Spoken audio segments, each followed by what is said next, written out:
On the bench? Broadcast. You can find us on Roku TV, Amazon Fire TV, Facebook, and of course YouTube. Get all your NFL news here first.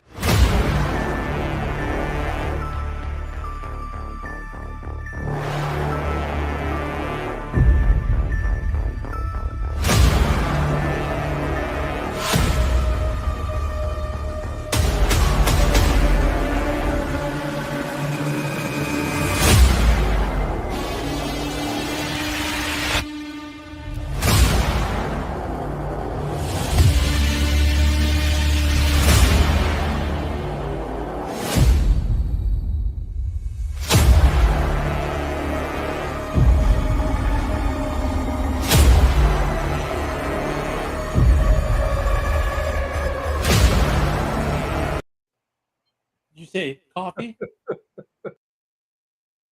Perfection. Expect nothing else.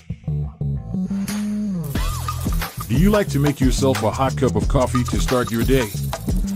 We have both whole bean and grounded. Also great for all you iced coffee if not a hot kind of person. Even make yourself a frappe to quench your thirst. The best tasting coffee with espresso. It's only $18.99 plus taxes for a 12-ounce bag. Buy 1 to 5 bags and shipping is only $7. If you spend over $100, shipping is absolutely free.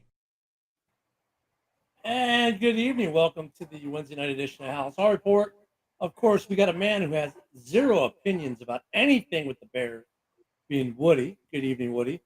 Yes, I'm going to talk about overthrow Chia Pet Williams this week. Go ahead. And a man who we can only see his eyes right now because I have the QR code over him. There he is. Oh, wait. Oh, there we go. Oh. There we go. Bear down, Mike. Good evening. How you doing? Put him in, coach. Put him in, coach. No, back to your question. I played catcher. Okay, I just saying if that song would hype you up, I would be like, okay, he's on the bench. So put me in, coach. That's why I asked. Interesting way to start the show with the backstage conversation. So they were talking about what positions that they played in high school / collegiate and the hype songs they used to play. So everyone gets caught up there. They're like, what the hell are you guys talking about? All right, week 3, guys. It's in the books. We're 1-2. I think a lot of us thought we'd be 2-1. We should be 0-3. I know coming into ding, ding, ding. What's not well, coulda, woulda, shoulda. But we all thought coming into this week, the offensive line would be more improved than it was. It was improved, but not nearly as much as we thought. And that the Bears offense would finally get clicking and win this game. Now, the first half, that didn't happen. The second half, it started to happen, but too little too late. As we lose the game by, a score. I don't know, Woody. I know this is your chance to really go off on Caleb because he did throw a pick, but he did have his first 2 touchdowns, did set a Bears rookie record for yards in a game. And if he throws for 140 yards or more this week, in week 4, he will get some other all-time list for the Bears. You done? Yeah. Listen. Yeah, he broke the Bears record. But if you're throwing fucking over 50 times, you better be throwing over 360 some yards. So I know all the Bears fans, hey, he broke the record, Justin Fields. I don't care. I do not care. Yes, he's still making rookie mistakes, whatever. But these are wide open throws, man. Like that, his first touchdown pass in I think it was the second quarter to Rome. Rome had at least a yard separation, and he overthrew him. And then the next drive, we were driving, and he threw into the end zone with Everett there with triple coverage. So I don't know his mentality. I know that he's making rookie mistakes, all this shit. But I don't – like Mike said, we should be 0-3 right now. 0-3. Our defense cannot win every game. This is not Briggs Urlacher years, they defense does not win championships anymore. It's got to be consistency on either side, all three: offense, defense, special teams, and it's just defense right now. Even Taylor had a rough game on Sunday too, punting the ball. Yeah, in a bad one there for sure. So now here's the thing that's interesting though with Caleb though, Woody. You know, you know how they got these stat guys who have stats for freaking everything. So in the league, as far as I guess we would call dangerous balls thrown, right? Balls most likely to be intercepted or thrown to a bad spot. Caleb was the best of all the rookies for sure. I can't remember if it was of everyone of all, at least all the rookies, at putting the ball where it wouldn't get picked off, even with the one interception. Call that a silver lining, if you will. He threw two. Did you see the guy I wanted to draft, Jaden Daniels, his touchdown pass while he was getting pressured to Terry M? Okay, TM, perfect throw. Terry. He's the only one that could have caught that ball. He has more touchdown passes in one game than Caleb has in his first three. I'm just saying. Yeah. I'm just saying that I wanted Jaden Daniels for this reason, and we have more weapons than he does in Washington. And the thing, he knew it was coming. That pressure was coming. Yep. He also has a much better O-line than what we do. Well, I mean, that's a factor, though. If you're getting pressured, it doesn't mean anything. Factor, but that is a factor. Having better protection is, in fact, a factor. I mean, look, I can see why right now people are like, oh, my gosh, Jaden, we should have drafted him because the immediate right now, okay, he looked better. But is he going to look better next year? Is he going to look better at the end of this year? No, we don't know. What's up, Yoli? We don't know. Yeah. I'm not worried about next year. Well, we've been talking about this. Oh, I can't wait till 2 years. I can't wait. Well, I mean, is he going to be better by midseason? By midseason, what if Caleb is the better guy? I mean, we're only 3 weeks in, guys. Yeah, but one player with lack of, I don't care if he has protection all day. He has only TM. He lost Dotson. He lost Logan Thomas. He has Zach Ertz. Big deal. But he's playing. He's playing with who he has, and he even ran for 2 touchdowns too. So he's all around better player. Plain and simple. Played in a better conference in college. That's what I look for as well. You know, SEC compared to the Pac-10. That's what I do look at. And Jaden Daniels doing a lot better. So, yeah, look, I got Caleb's our quarterback. I got his back. But Woody and I both agreed during the draft we should have took Jaden Daniels. Yep. He was more ready. 53 times throwing the ball. That's on the OC. Couldn't establish a run game. That's on the OC. So, but the protection that he does get at times, he overthrows guys, or he's trying to play hero ball. So, I don't know if he was trying to play. I can't think of a single ball that was really hero ball. I mean, when his stats, I think you're overselling it there. I mean, look, and there's some rookie mistakes being made by Roma Dunze. There's some rookie mistakes being made by the pair of them trying to figure out their synergy and getting their timing down in game versus at practice. So there's a little bit of that. I think you're overselling that a little bit. He's doing the same stuff he did at USC. But Rome's not error-free either. Rome isn't necessarily where he should be, but we're blaming Caleb for it. You know, like that timing isn't down between the two, but we're just going to blame Caleb for it. The running game not being there, we're going to blame Caleb for it. That passed to Rome when he had that yard separation. That wasn't Rome. He kept running. He didn't stop running. They're getting there. They're getting there. We've seen them get there a couple times where it's starting to come over. Yeah, Fields was our run game. I think. Yeah. Where we're actually, you know what though? On that, like, look at. I don't understand. And Bears Twitter was insane Sunday because people are like, "Where's Rojo? Where's Rojo? Why aren't we running Rojo?" They made the adjustment, and they started running Rojo, and all of a sudden we started to have a running game. Now we totaled like 67 yards rushing for the game. Most of that was Rojo. Right. I mean, I think you need to run Roschon Johnson to start. because Yes. he's a power back, and you need to push the D line back, push the linebackers back, push that secondary around, push that defense back.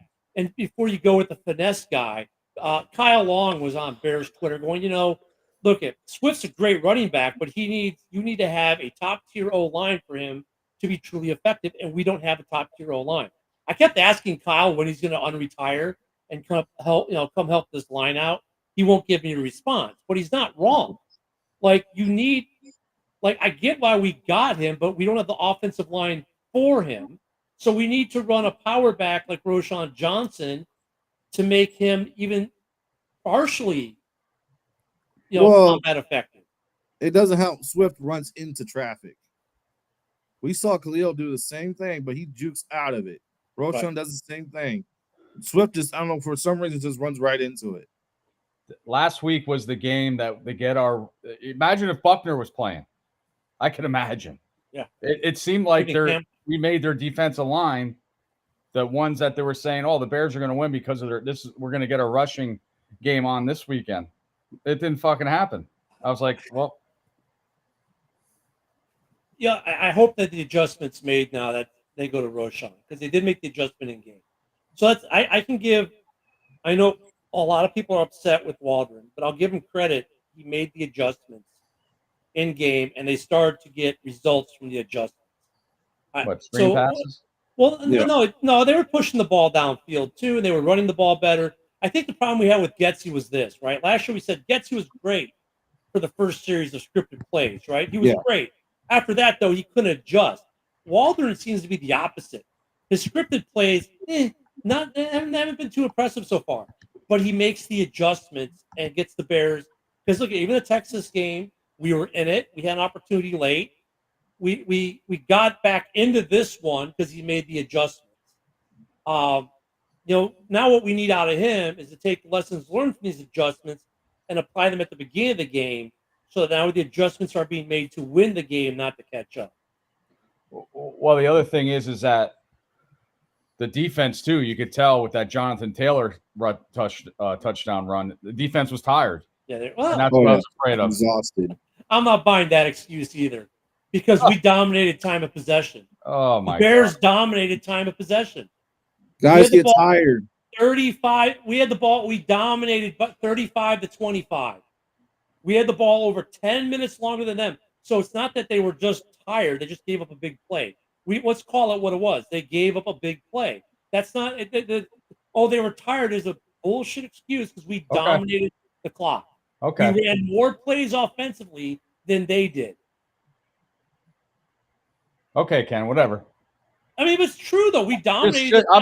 We dominated. Defense was fucking tired. That domination was held mostly. Don't tell me they weren't tired. I don't care if they ran 45 fucking minutes. They were tired. When you see your offense not producing out there off the possibilities, when Richardson almost threw the game away, and they see the offense not producing, that's going to tire my fucking brain out, because they're not scoring, capitalizing. Richardson throws a pick just for Caleb to throw another one. Yeah, our guys don't even have time to get a drink of Gatorade. Yeah. Not like, oh, you go get your helmet back on, we're back out. What happened? I'm just saying, as an overall excuse, that's a poor one, because we dominated time of possession. It's not excuse, fucking fact. They just gave up some big plays. But you want to look at every defense is going to give up at least a big play. It happens in every game. When did Indy do when they were exhausted and we were at the goal line? What did they do? Well, we didn't. They didn't run the ball. That linebacker came across and was like, "Hey, I'm fucking winded. Yeah, let's get a break. I'll take the penalty. Let's do a sweep." That was smart too. Fucking, because they were winded. Yeah, that penalty was smart. But I mean, the Bears defense just gave up a big play. Unfortunate, but I'm not going to. I won't. I mean, look at. Could you say they were tired at that point of the game? Okay, maybe a little, but I wasn't. I won't say it's because the offense made them tired, because they dominated we dominated the clock, 45-35 or whatever it was. We dominated the clock. We had more possession, or 35-25. I'm sorry. We had dominated the time of possession. We had more first downs. We had more yardage. We had more of everything offensively except for points. That's where it counts, right? What really killed them was this. What really killed them was this. In the first half, marching down the field, getting the 1st and goal, and then go run play, run play, run play, run play. It goes -12. That's what killed this team. You can't That's do the that. OC's fault. You can't do that. Now, the missed field goal, okay, you want to see if he can. Okay, he's never had that kind of range. Yeah, He's that's a never had that 56 kind of yarder. Yeah, his that's not career his high range. is like 56, 57. On a good day when the wind's Yeah. blowing at 30 miles an hour. Cairo is a great kicker, but not from that kind of range. He's not like these young kids are. So I mean, that kind of hurt too. But hey, I get it. Early season, you want to see what your kicker can do, right? I get it. You want to see if maybe he can do it this year. Yeah, I get it. But that first drive where we got down to first and goal and turn it over on downs, and we're talking first and goal from like what, the 1.5, 2 yard line, whatever Yeah. it was, and you can't get it in. You can't use a tight end screen or something to get it in. You do four No. straight run plays that go for nothing. You give it to Roshan and let it pound it in there. Yeah. Let him do that for fucking 4 times. Eventually, you'll get in. Now, there are some positives in the game, believe it or not. I mean, Caleb's numbers were overall good. The offensive line did show improvement as the game went on and as their PFF grade showed. So there was some improvement. The right guard position specifically and the center position both improved. Well, they all improved actually across the board. So there was some improvement. But then again, that was a more depleted Colts off defensive line, and they still got pressure. So I don't know.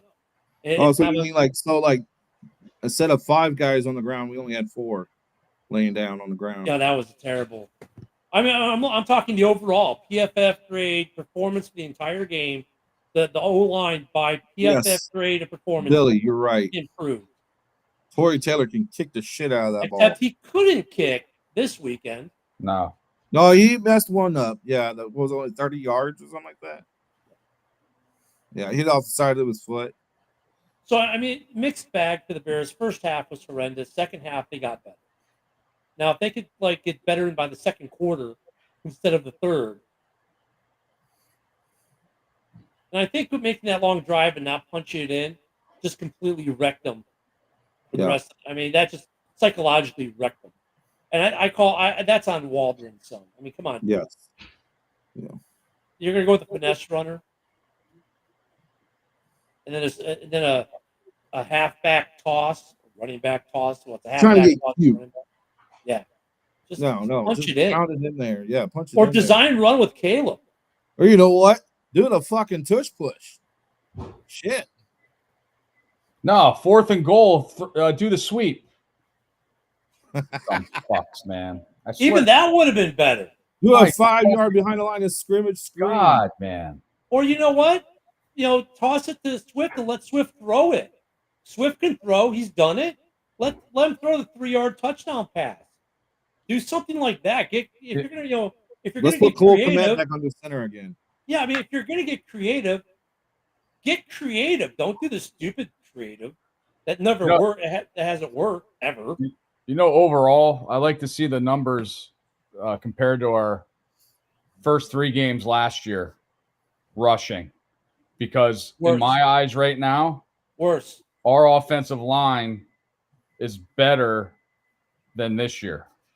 Was. Oh yeah, last year was a lot last year's our run block was like 10th in the league. Absolutely. We were averaging over 150 yards a game, something like that. Right now we're probably averaging about 60, 65 yards a game, if that. So it's almost like it's regressed. But I think part of that is the guy who's running the ball right now is part of that. Like, Khalil Herbert was mostly running it last year to start. I think he's even better suited than Swift right now with this line, but it should be Roshan. There's the other positive is we used Cole Kmet over 100 yards this week, touchdown. So 97 yards. I thought he was a little hurt there too. Oh, that shot to the ribs. Yeah. They're getting him into the game though, so that's positive. They're getting the tight ends into the game more, into the passing game, not just blocking. So I mean, you can kind of start to see some of it coming together and what it could look like. The question is, are we going to get there?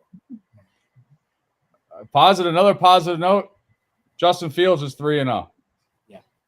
Yeah. That's called coaching. Good coaching. And the OC knows what he's doing. I don't know. I'm starting to believe my 10-7 record might take the shit. We might be 7-10 again, maybe.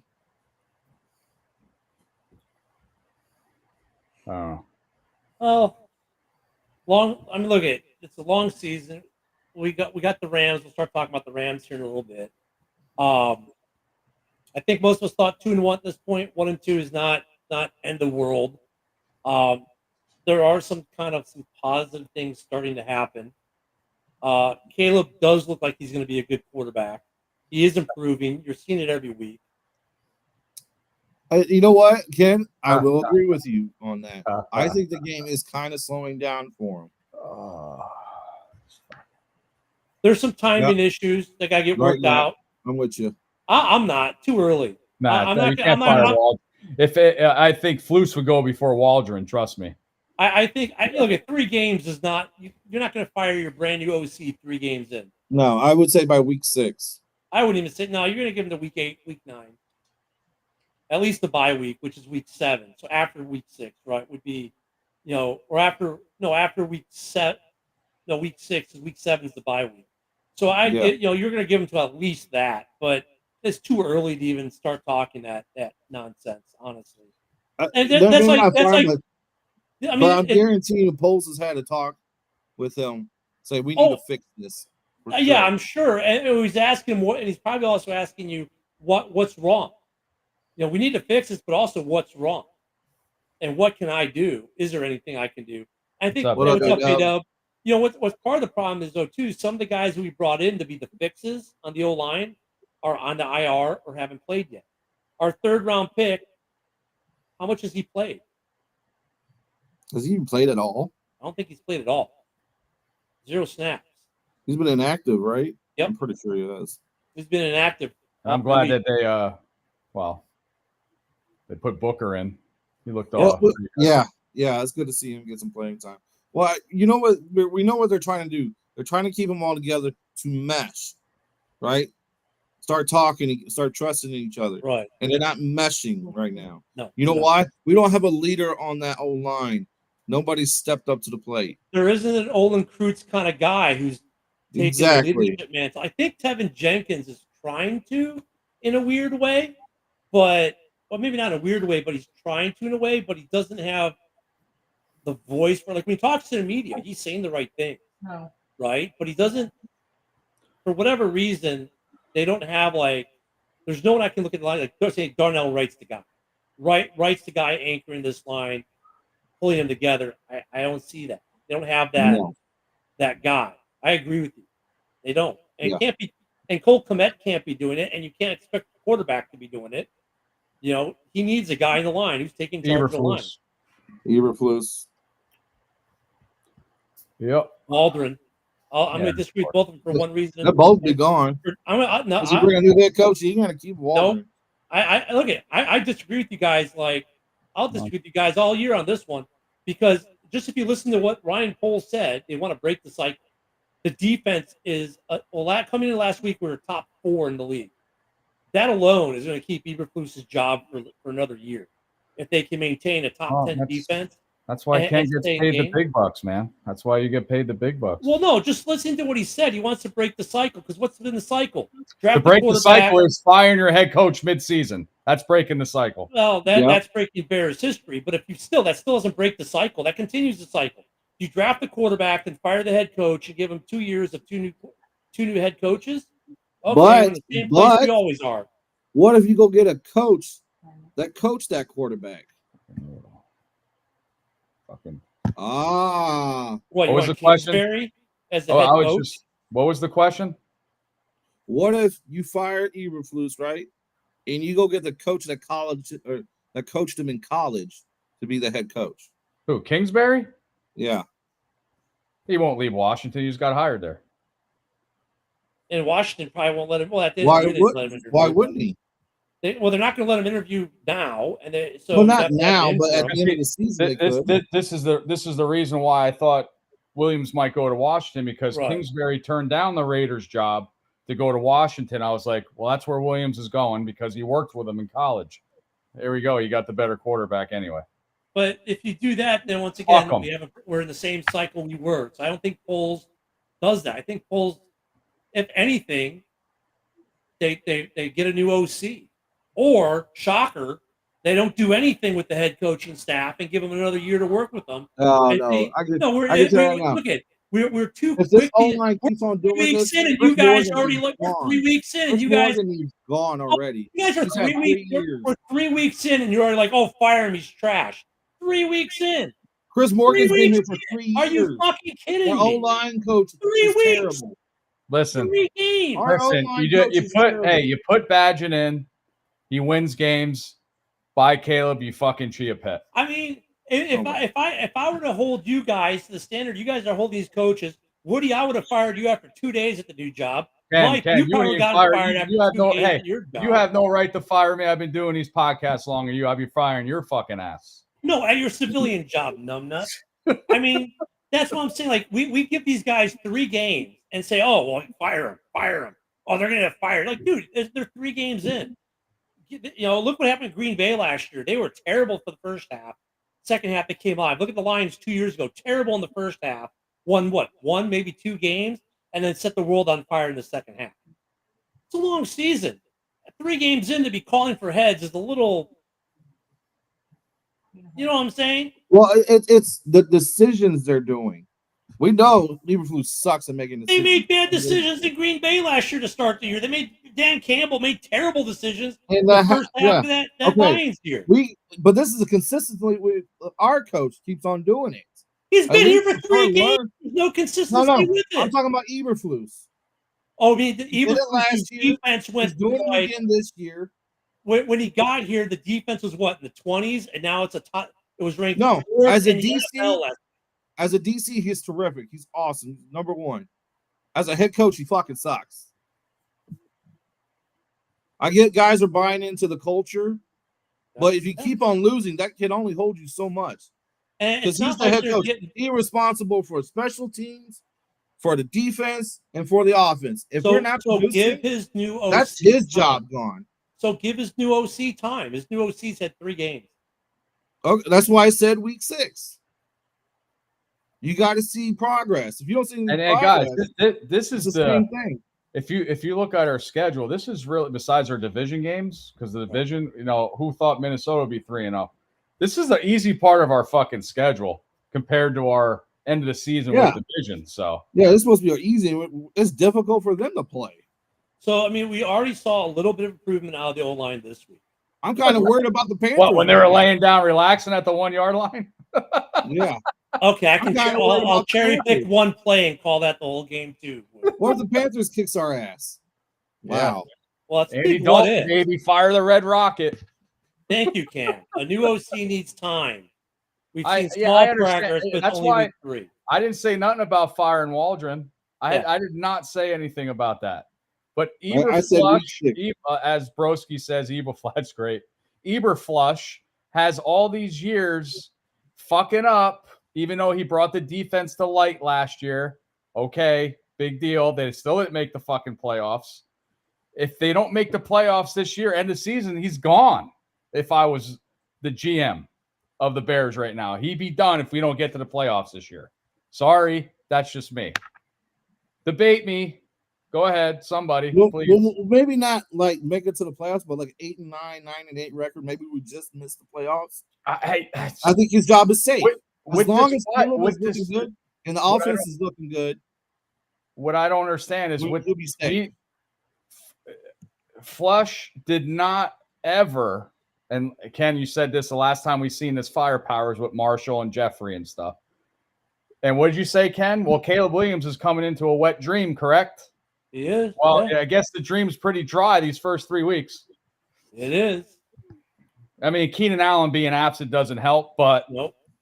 No, that doesn't help. He dropped the touchdown pass, easy one. It's too hard. Okay, whatever. So it's a pretty dry dream right now, right, Ken? It's getting wetter, but That's what she said. Yeah, that's Thank you, Jody. yeah, I know. No problem. That's hilarious. Chip in on this conversation somehow. She's happy Jody- the Eagles won. Jody heard stuff about wet dreams. Like, I gotta get. What are they talking about over there? I thought they were talking about football. No, we're But- talking about Ava Adams. Now you got me interested. Broski. He's more like counselor for blind kids. That's hilarious. You're gonna get. But- Well, he But really doesn't take accountability. He doesn't say anything about his players. He just got to look at the tape. We got. Well, why does a we see a coach lot have of to progress. trash his players to the media? And why does Why he have does to do Tomlin that? do it? Why does What? Tomlin do it? Okay, but so does that make it right? No. Well, Tomlin wins. But you know Okay. what? Tomlin wins. So for all we know, Justin he's Fields chewing is him a new 4-0. ass. We For let all that we guy know, go. for all For we this know, guy- he's chewing him a new ass behind closed doors. I can tell you what, when I was a commander, I didn't trash my soldiers in front of the company or in front of the battalion, but behind closed doors, they got the ass chewed. I'd rather have the coach of the ass choose me in front of everybody. Watch that movie Because he's- Tigerland, He's Ken. winning. It's not Tomlin behind closed wins. doors, bud. Depends on the leadership. If he's doing it behind closed doors, he's had 3 years. For all behind you closed know, doors. he's Guess what? he's This still walking ain't into that working. old line and reading them the riot act every freaking week. Like, I'm gonna start cutting people if you don't get it together. You're all gonna. For all you know, that's what he's telling them. Well, Right now, accountability, he like can't cut people. the accountability, like Mike was saying. Do you hear Eberflus saying it's me and the coaches? I never heard an interview him saying that. Oh, it's my fault. It's the coach's You got to fault. look at the tape and Very we'll diplomatic see way of progress saying. there. He's very diplomatic with the press. I get it. Right. You guys don't like that he's so diplomatic with the press. Okay, He's that doesn't making mean fucked he's up, not dude. taking accountability in the building. It doesn't mean he's not, that Ryan Poles isn't holding him accountable or he's not taking accountability with Poles. Because to be honest, whether he takes accountability with you, me, or the media doesn't mean two shits to Ryan Poles. He Okay, only James accountability Steichen. to one person. When And that's Anthony Richardson threw that interception in the end zone, who took the fall on that? Shane Steichen went on national media talking to the that's reporter. great for saying, "That's Shane on me." Steichen. That's great for him. That's Well, what a that- coach does. No, not all Even though that was coaches do that. Anthony's fault. Not That all is- leaders. that. Not all leaders that's my fault. dime We, stuff that out was like my that. fault. We all know that was Anthony's fault. if I was the coach, like for example, remember the Patriots Seahawks fucking Super Bowl at the 1 yard line, Yeah. right? Yeah, So where Russell Wilson I'd be like, fuck you, coach. I'm handing it off to the toughest back in the league. Yeah. I'm not throwing a You're slant damn right. pass in a zone defense. I've been saying, fuck you. They would have had a Super Bowl ring. What are they going to do? Release them? Yeah, I think that's a problem too. Is like Caleb's at that point. I think if Caleb had been in the league, let's say 2 or 3 years, he would have audibled out. They would have audibled out of one of those runs. Yeah. Fuck yeah. You know, But because Rodgers he's looked rookie. years. The Richardson quarter, the interception, he should have not have thrown that ball. Right. No. Or threw it right out of the end zone. And that's Well, the problem he with. had an early opportunity to his running back. But I mean, that's Yeah. the problem with the Quick rookies. pass, Is let the him run. rookies won't audible out. They're not given the leash to audible out. And you know, Caleb in his mind had to be thinking, oh, God, I want to audible out this so bad, but I can't. I mean, I don't think he wanted to run 4 straight run plays. No. Now, what was funny about his post-game press conference, they said, hey, do you realize you threw the ball 52 times? His reaction was like, what? How many? He's like, that's a lot. And we He's like, see that's too much. He even and said we it. was see too hey, much. we see it with these teams now. Why aren't they fucking have an offensive lineman eligible and do that play? Yeah, at the no 1 shit. yard line.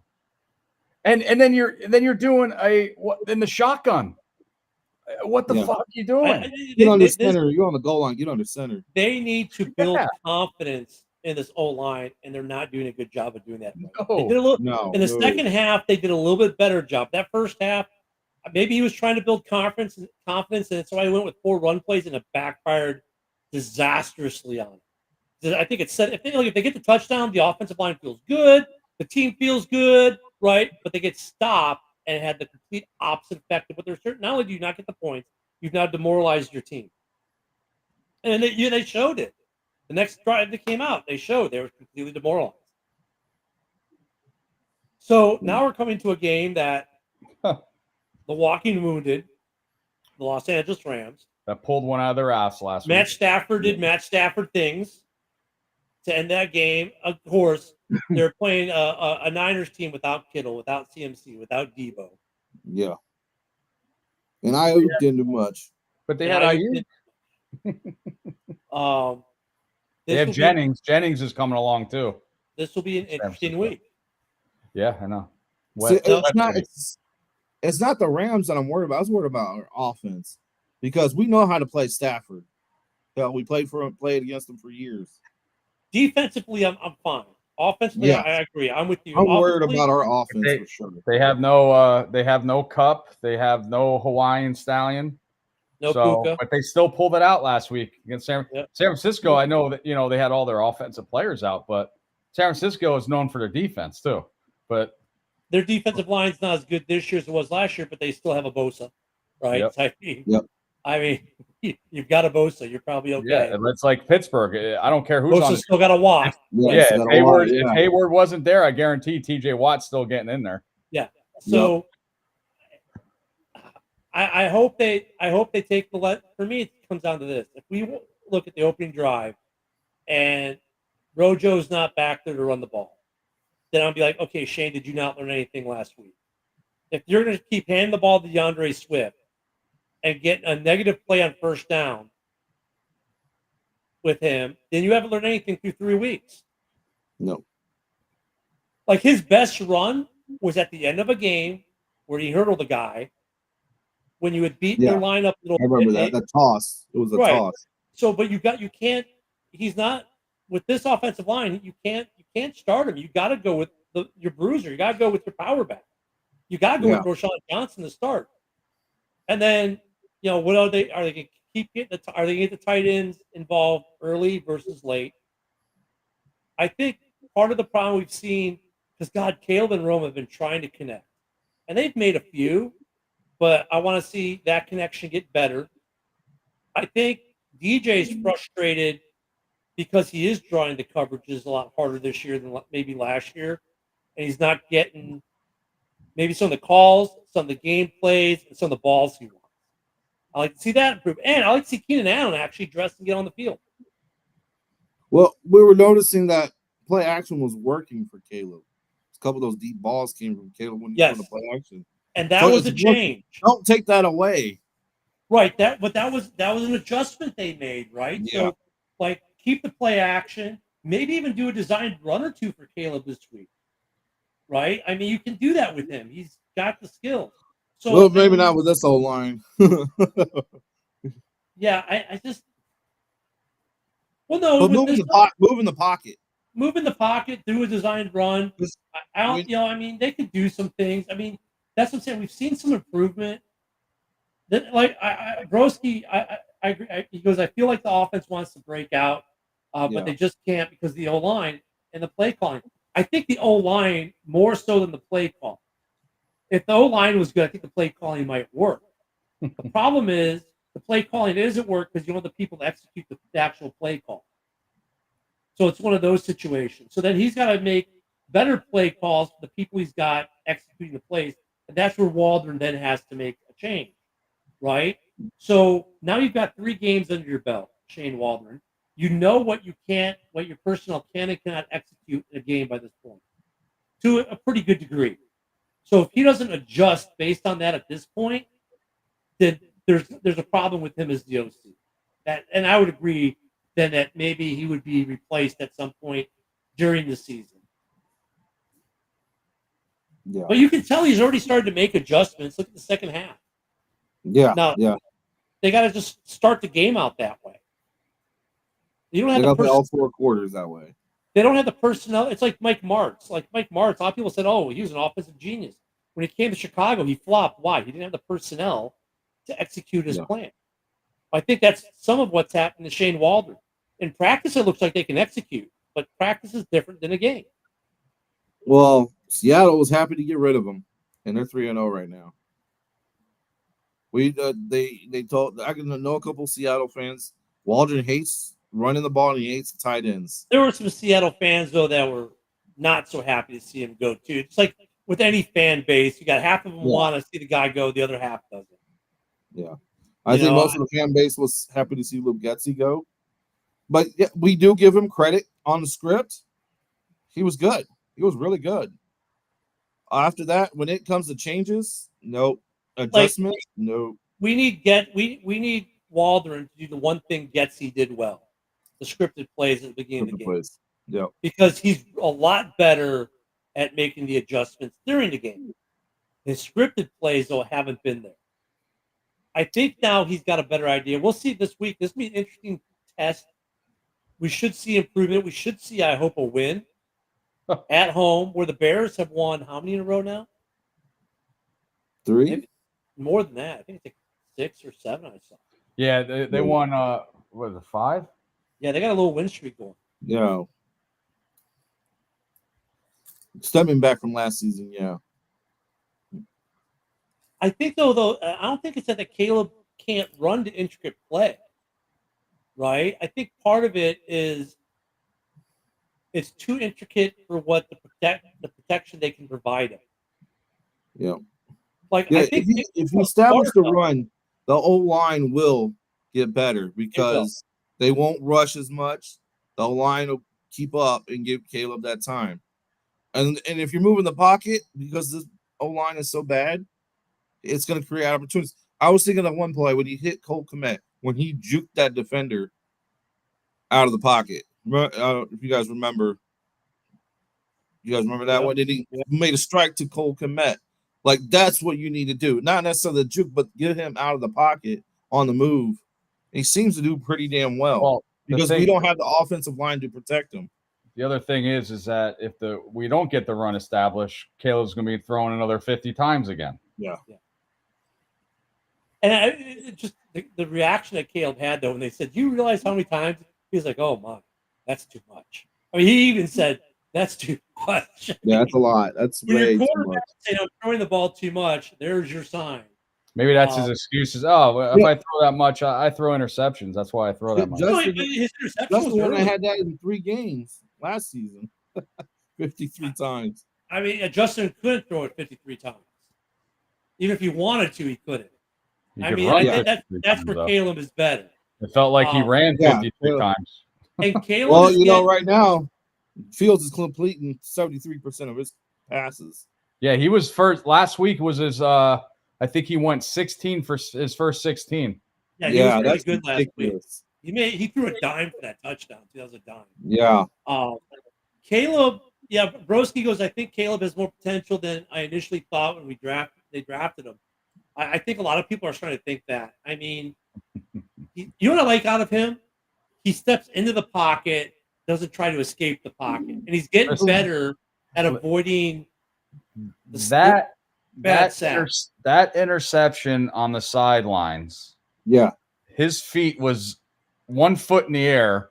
Yeah, and the other one was thrown away from him. Well, he hitched twice, and he's staring him down. I was like, "Oh, he just got baited." He's still making some rookie mistakes. I mean, you're becoming. You know what? The rookie mistakes are becoming less. Rome's rookie mistakes are becoming less. You're starting to see improvement. I just think the fan base, because look at the Bears fan base in general is a pretty negative fan base, and I get why we're expected to be really good all of a sudden. Let's say we're overly optimistic, and then we get very pessimistic, like on a flip of a dime. I get it. Unlike we've been hurt so much.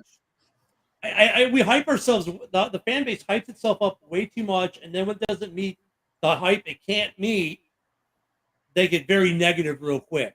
Because watching on Bears X, man, I mean, God, some of these people like, dude, you didn't watch football. Like the stuff some of these guys say when they're tweeting, you know, it's like, dude, you're first quarter of the second game, you want to fire the entire coaching staff and trade off the roster because they're not looking like Patrick Mahomes and the Kansas City Chiefs already. I think it takes time. This year is about developing Caleb Williams. All our rookies, really. It's developing as you win. It's hard to develop behind that O-line. We can all agree on that. Yeah, all our offensive line coach, who, like I said, I would like to see him gone. He's been here 3 years. We regressed from last season. I think though it doesn't help to have not a run game. His personnel is somewhat regressed, and I think coming into this season, they thought they had better personnel, but the plan didn't come to fruition, partially due to injury, which you can't necessarily control, right? but they are getting better play out of the center. The last game they got better play out of the center position and out of the right guard position. That's a They good had comment right the there. whole season. Oh yeah. Yeah, I mean, and you know what, Michael? That's why when we were talking, I said one of three things could happen, right? He could be hitting as advertised, somewhere in the middle, or a quarter of what was advertised. As far as Caleb himself, How much? I want to ask Michael a question. How much Kool-Aid do you think Caleb is drinking right now? Just want to know. You know, I get tired of you know, you do the show in the mornings. I get tired of all the painted fingernails. Like, I know I don't care, but you know what? It's kind of irritating. Come on. No, it's just you know what? I don't even pay attention to the. He supports his mom, who's a style. Yeah, I mean, look, hey, if he was winning, I don't give a fuck if he paints his toenails and wears a fucking tampon during the game. He didn't have the nails painted at all last week. They weren't even painted last week. So I could care less. I mean, look, you're talking to a Gen Xer who had Dennis Rodman on his basketball team for 3 championships. Yeah, I said that to somebody too. You know, like, what's he got that Caleb doesn't have? Rings. I'm like, yeah, Caleb's in his 3rd week. Shut up. 3rd week. I mean, it's like, whatever. I mean, I don't care what, Caleb can paint his nails whatever color he wants. I don't care. Yeah. I really don't care. It's just that these idiot Packer fans and Lions fans and Vikings fans and just other fans in general. Oh, well, the nails. Like, whatever. Like, it's not even a football. That's not even a football issue. Very true. Read that comment out loud, Ken. Oh, Jesus. How much did you pay, Jody? Oh, Jody. I didn't pay her nothing. Oh, your wife. I didn't pay her nothing. Jody, by the way, that's Woody's wife. Goes, wait, you need to print that and save that for posterity. You're the first husband whose wife has said this. She already knows the podcast I'm going to have. The Woody's Always Right podcast is coming. Wow, Jody. Yeah, it's a fantasy. That means he's taking Dan with him because Dan always agrees with him. The wives are going to revolt. Jody's going to get hate mail from wives. Why are you telling him he's right? You're not supposed to do that. You know, Jody writes comments. Your wife brings you coffee. I mean, what the fuck? You're going good. Yeah. Hey, Jody liked the coffee. Yeah, she did. Yep. Well, Aaron Rodgers used to dress in drag. He still does with his haircut. So Packers fans, listen, Aaron Rodgers, I know, he has 1 Super Bowl, but he's going to be in the Hall of Fame. I don't give a fuck if he was my quarterback and he was winning games, getting in the playoffs at least. I don't care what Caleb Williams does. Like I said, I don't care if oh, broski. Oh my God. Wow. Look, this is the thing, like, and you guys see the morning show, and just, Monday morning I was going to open the show, and I did open the show with the Vikings being 3-0 because let's be real, that's the story in the NFC North. No one saw that coming. They've beaten some, they killed the Texans. This is how rent-free the Bears live in the Packers and Lions fans' brain. All they want to talk about was the Bears. Forget the fact that the Vikings were 3-0 and they're just wrecking people. That's all Packer fans want to talk about every day is the Bears. That's all the Lions fans want to talk about is the Bears. You live so rent-free in the other fan base's head, it's not even funny. When the real story in the NFC North this week, there are 2 big stories, actually. One, that the Vikings are 3-0, and 2, that the Packers got exactly the best case scenario they could have ever hoped for with having their backup quarterback come and win 2 games and then get their starter back. Yeah, and not having to do much. Not really having to do much. Not having to do much. You know what? That does for a run game and a competent coach. Matt LaFleur is a hell of a coach. But all they want to talk about is Caleb's nails. But Minnesota, going back to Minnesota, I mean, Stroud threw what, 5 interceptions last year? His first interception, his first throw against Minnesota was an interception. They had the right game plan and they just outplayed them. Yeah. What was he sacked like 7 times? Their defense is we knew their defense would be legit. Some people said, "Well, you lost Daniil," and I was like, "No. They lost Daniil, but they replaced Daniil, and then they went out and got a kid in a draft. They got Dallas Turner. Yeah, Dallas Turner. Their pass rush is going to be legit, and it has been legit. And like, oh, but they're secondary. Yeah, but they got some guys that were serviceable. It doesn't matter how not all-star their defensive backfield is if they're sacking the quarterback and putting this guy under duress all day. Hey, So, I you know mean, what? Flores is doing a hell of a job over there. It is. Yeah. A hell of a job. I mean, look, the Bears defense is helped keeping us in games while the offense is getting better. They're doing what we said they would have to do. The offense just hasn't gotten there yet. Does it happen this week? We'll definitely talk about that Sunday morning in the pregame at 11 p.m., 11 a.m. Central, noon on the East Coast.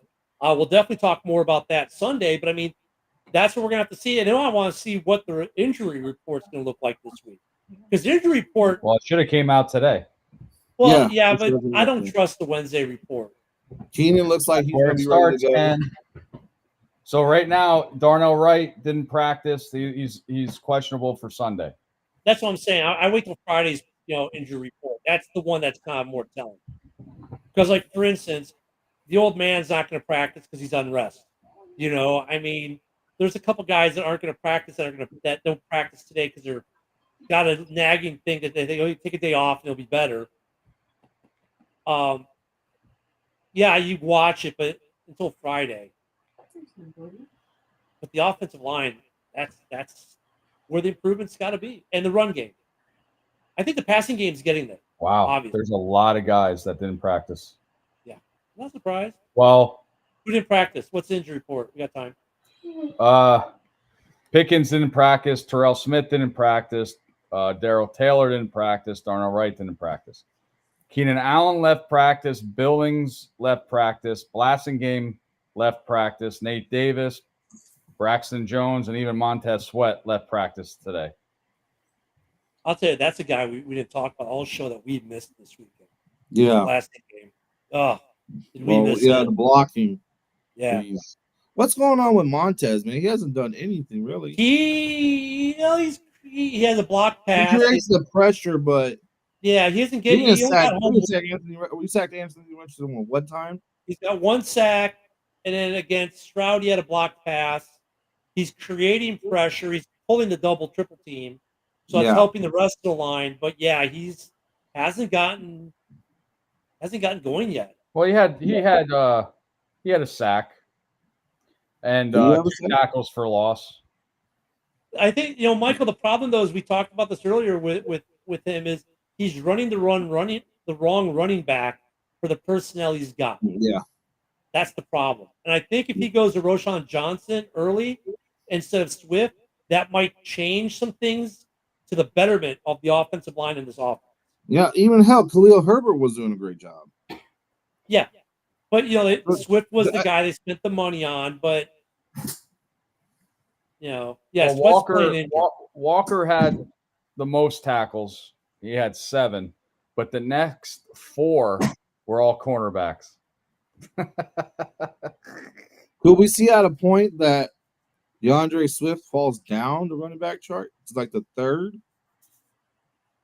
I think that I don't think the Bears have your prototypical running chart. I think Roschon should be starting, and then your situational between Khalil Herbert and Swift.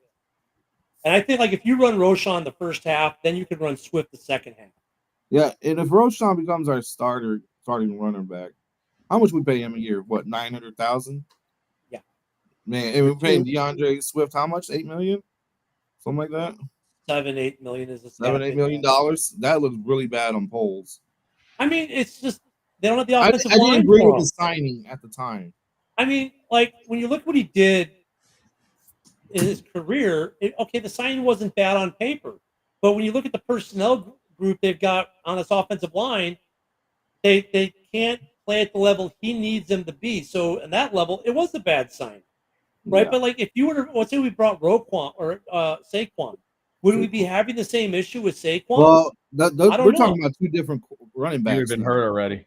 Yeah, he's been hurt already. With down O-line, yeah, that would have been, yeah. So, I mean, I don't want to write the Swift sign off as bad 3 weeks in either. I just think it's one, Kyle Long was saying it. I agree with Kyle Long. They don't have the offensive line to be running him at the beginning of the game or to be doing the type of running plays with him that they're doing. He said you need an elite run block line, and they're not there right now for him. They can't, so they don't have the right line for him to run. Herbert hasn't looked as good this year, Michael. That's I agree with you too. I haven't been he's the only running back with a touchdown. Yep. Short yardage touchdown, but I mean, Doesn't matter. Touchdown. I know. But I mean, I think Roschon's been the most impressive of the three in the between the 20s for sure. Yeah, well, that's the thing. We drafted him, Post drafted him to be the future running back for the squad. Why did you go get Swift then? That's well, I think he might have been hurt. There was talk that Roschon had an injury the first couple weeks, and that's why it was a healthy scratch, and then he suited but didn't play much. The toe, so maybe he's good to go now. Well, we had Khalil. We could have had what's his name back. Who's a running back we had last year? No, he was gone. They wanted him gone with 3 weeks left in the season. They healthy scratch. Yeah, he had personal reasons. What was his name? Foreman. Yeah, Dante Foreman. He and the team got. And they said, yeah, they didn't get along. I think I remember. I saw an X on it. They still call it a tweet, even though it's on X. Whatever. I saw. Even Elon still calls it a tweet. I don't think they call it an X. Re-exit. They can say retweet it. But yeah, and thank you, by the way, to the 17 of you right now watching on X. We hopefully one day you'll be able to comment and have it roll through the screen. But our provider doesn't have that yet. Hopefully they get it soon. I agree with you, Broski. Yeah, I would never. You know how long was Connor Williams was on the free agency market for how long before he signed with Seattle? I'm not going to write it off yet. I want to give him at least half the season before I write it off. No, the only reason is because what did we just talk about that we don't have on the O-line? Well, we don't have the O-line, but like it's hard to compare these other unless we have what we have on the O-line. We talked about the leader, right? Right, but it's hard to compare how another running back would be doing here that went to another team, unless they're playing on us in front of it has a similar line in front of them. And it's hard to be an apples to apples. I'm not going to write them off yet. Let's see what happens over the next couple of weeks. Let's see how. I think because I remember I didn't think Swift should have been when they got him. I told you guys I don't think Swift is the every down guy. I think he's a situational passing guy, short yardage on the goal. That Roschon was going to be the guy, and I still think that's probably what they should do. So I'm not going to write it off as a bad signing because he can be a phenomenal player. We've seen it. He can be dynamic. We've seen it. We just haven't really. We've seen one play of him being like that as a Bear. Let's give it some more time before we write him off. It's only week 3. Yeah. Yes, Sergeant. That's we'll see. All right, hey, it didn't work for a living. I'll write him off any fucking time I want. Well, that's because you're Woody and you don't have an opinion on things. Yeah, absolutely. And Jody says you're always right. So. Yeah. Hey. Hey, I did laugh after that statement. And remember, that book is a fantasy. Yeah, the truth comes out. Well, guys, we got about a minute, a little less than a minute left. Just want to remind everyone, the morning show, Mondays through Fridays, 10 a.m. Central, 11 a.m. Eastern, right here on X and all our normal channels. Also, Sunday, a pregame, 11 a.m. Central, noon Eastern. We'll have the Halas Hall Report pregame. We'll give our predictions for the game. Talk more in depth about the game than we did tonight. All that's going to go on this week. Plus, we got the Red Zone Rant is on before us on Sunday. You've got open mic on Saturday night. So a lot of ways for you guys to get involved. Thank you all for watching us tonight. Let's hope we get a good discussion, great discussion tonight. Thank you for the comments. Let's hope the Bears improve, and we'll see you all soon. Bear down, and I'll leave that there for a second so John can read that. Fuck it. And we're out. See you guys later. Total Sports Network broadcast. You can find us on Roku TV, Amazon Fire Stick TV, Facebook, and YouTube. Get all your sports news here first. The daily podcasts are Ken and Ken in the Morning, Lions Talk with Smoking Jeremy B, Wrestling Roundup, The Big Football Show, and more, Shield TV, Lions Villain Report, and Red Zone Rant. The afternoon podcasts are Valhalla, Grosef Sports, WCFL Dolphins Talk, The Cheap Seats, The Bodkin Show,